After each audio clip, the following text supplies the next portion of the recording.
Hello and welcome to a day in 15 minutes UPSC Prelims Daily Current Affairs by Neo IAS. Today is 30th October 2019 and the topics for the day are International Civil Aviation Organization, Fly Ash, Universal Postal Union, Bhanoa, National Digital Health Blueprint, and finally Paramahamsa Yogananda. Coming to our first topic of the day, which is International Civil Aviation Organization. So now this is the news because India has actually approached the world body, that is International Civil Aviation Organization, after Pakistan has actually denied permission for the flight that is carrying PM Modi from India to Saudi Arabia over its airspace. So this is the reason as to why this body is in news. Now coming to this body, the International Civil Aviation Organization is actually a UN specialized agency. Understand, this is the second specialized agency after the International Telecommunications Union of the United Nations. Now, the ICAO is actually charged with coordinating and regulating international air travel. It was established in 1944 and it was to manage the administration and governance of the Convention on International Civil Aviation, that is basically the Chicago Convention. Now, the headquarters of ICAO is actually located in Montreal in Canada. Now coming to the Chicago Convention, the convention is actually on international civil aviation and this is what is called as Chicago Convention, and it was signed on 7th December of 1944 by 52 states. Okay, now this is, as you can see here, it is the logo of ICAO.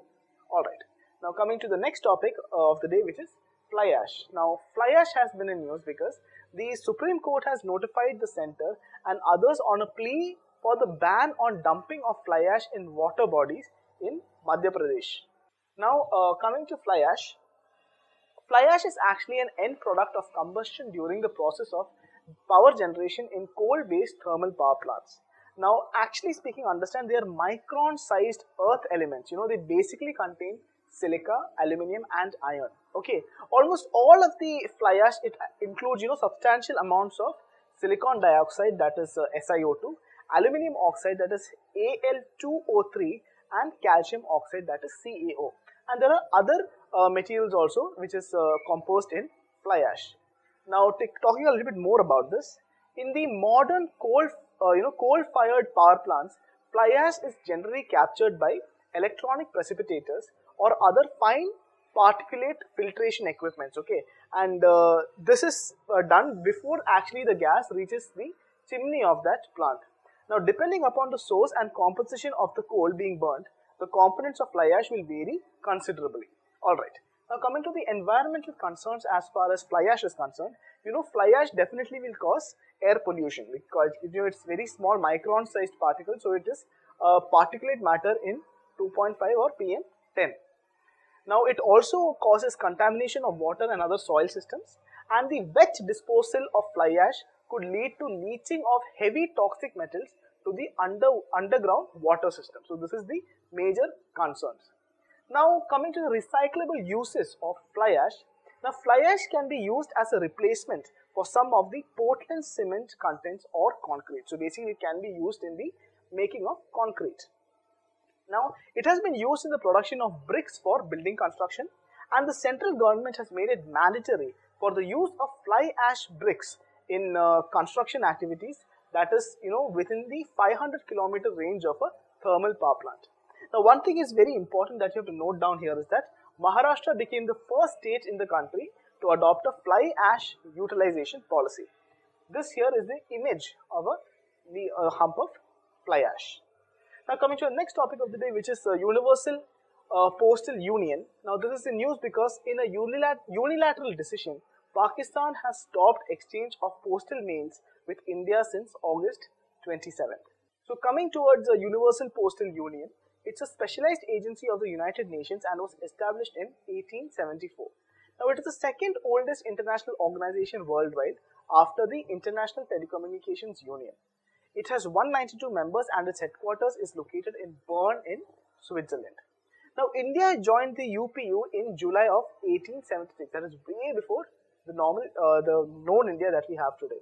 Now the functions include ensure truly universal network of up-to-date products and services, set rules for international mail exchanges, and make recommendations for growth in mail, financial and parcel services volumes, and to improve the quality for the customers. Talking about who all can be the member, any member country of the United Nations can become a member of the UPU. Alright, now coming to the next topic, which is Bhanua. Now Bhanua is in news because the Assamese Bhanua is to make an English debut in the Abu Dhabi session. Okay, so now we'll talk about Bhanua. Now Bhanua is a traditional form of entertainment. It is basically a mythology based theatrical performance with religious message which is prevalent mostly in Assam, in the state of Assam. It is a creation of Mahapurusha Srimanta Shankaradeva and was written in the early 16th century. Now understand this person, that is Mahapurusha Srimanta Shankaradeva, has actually written down 7 dramas for the performance of Bhanua. He also created the form to convey religious messages to the villages through entertainment. Now the plays of Bhanua are popularly known as Ankiya Nats and their staging is called Bhanua.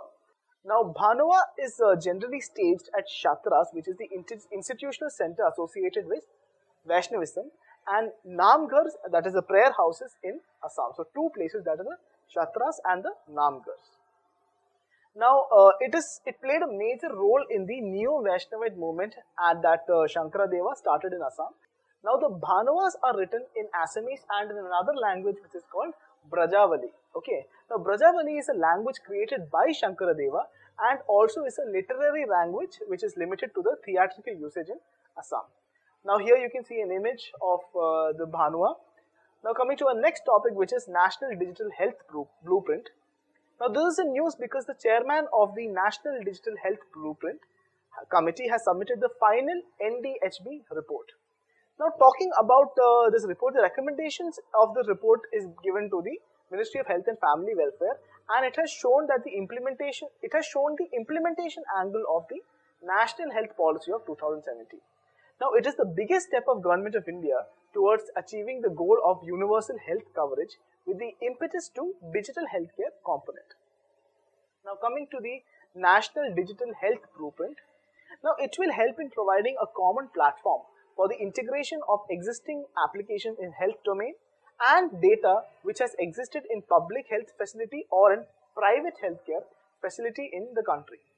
Now it was also updated in the initial document of the National Health Stack of the Niti Aayog. Coming to the institutional framework, now this new entity, that is National Digital Health Mission, is recommended to be established as a purely governmental organization with complete functional autonomy, adopting some features of the existing national information utilities like UIDAI and GSTN. Coming and talking about the National Health Stack, the National Health Stack actually envisages a central health record for all citizens of the country in order to streamline the health information and facilitate effective management of the same. The proposed NHS, that is the National Health Stack, is an approach to address the challenge and seeks to employ the latest technology, including big data analytics. Now it creates a unified health identity of citizens, okay, and this is from all the 3 sectors, that is the primary, secondary and tertiary, and also from a public and a private point of view. Now coming to a last topic of the day, which is Paramahamsa Yogananda. Now this is in news because the Union Minister of Finance and Corporate Affairs has released a special commemorative coin on the birth of Paramahamsa Yogananda to mark his 125th birth anniversary. Now Paramahamsa Yogananda is actually considered one of the most preeminent spiritual figures in that of modern times. Now he is widely recognized as father of yoga in the West, and he has founded the Self-Realization Fellowship in 1920. So that's all for today. I hope you enjoyed this session. If you have any doubts or queries, you can write down in the comment section below. Thank you. So please like, share and subscribe to our channel for more videos. Follow our website neoiasgap.com for the detailed content and monthly prelims digest. Also join our current affairs exclusive test series through the website. And finally, participate in the daily current affairs prelims infotainment quiz at our Telegram channel, that is Neo IAS Prelims, at 9:30 p.m.